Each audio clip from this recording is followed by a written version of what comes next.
Gorgeous, isn't it? This is the all-new Volvo XC60, the most important model in the Swedish brand's range, and we're here in Spain to test it out before it arrives in Australia later in 2017. Time to get up close and personal. Before we go much further, it's worth considering this. The XC60 is the biggest selling model in Volvo's range. It's the biggest selling premium SUV in Europe, and in its final year in the previous generation, it had its most successful year ever. So, hopes are high for the all-new Volvo XC60, and they should be. It has the styling to stand out in a busy premium SUV segment, and the tech to stack up too. The new model shares the same underpinnings as the bigger XC90 and the same drivetrains as well. That means all 4-cylinder 2-litre turbos with the choice of a petrol with a supercharger, a twin-turbo diesel, or a petrol with plug-in hybrid tech. In the bigger XC90, those petrol and diesel engines can feel just a little bit underdone, but not so in the XC60 because it's a bit lighter. In fact, the petrol engine is really peppy. Put your foot down and it responds really quickly. It is a bit loud though, compared to the diesel, which is a surprise.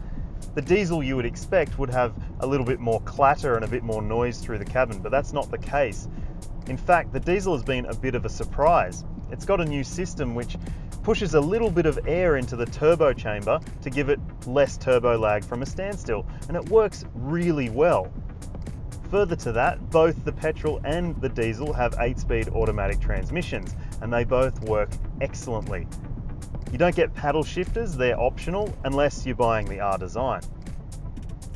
So Volvo claims that this car offers better driver involvement and a little bit more of a connected feel to the road. And while it isn't like a BMW X3 for driver involvement, it does corner quite well. The steering's quite light, and that might be to your taste or it might not, but the way the car rides over bumps is really special.